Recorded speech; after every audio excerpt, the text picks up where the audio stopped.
Ito, solid DDS. Dami tayo mamaya, dami tayo mamaya.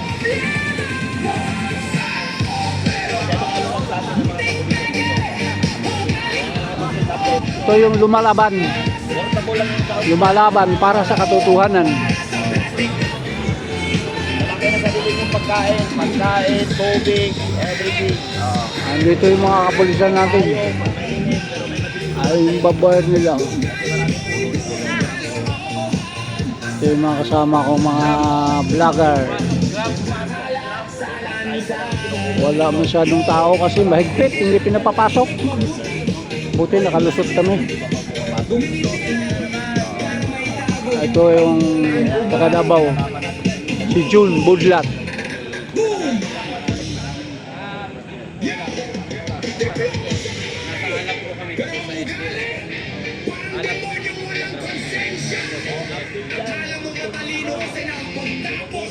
Sa kabila.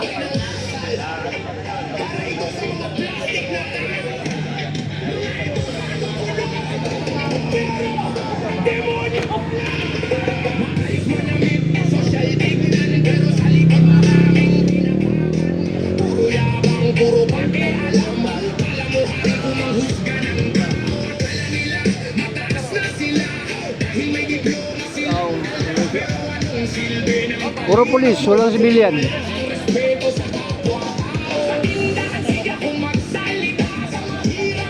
Kung babuwar talaga, oh.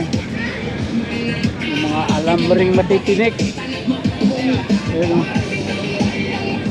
Ito yung pangharang. Ito yung voice natin. Ginamit nila para dito. Kapwa Pilipino, pinapahirapan ng kapwa Pilipino. Anak ng pating na buhay. Wala nang respetuhan. Ganito ang buhay ng Pilipinas ngayon.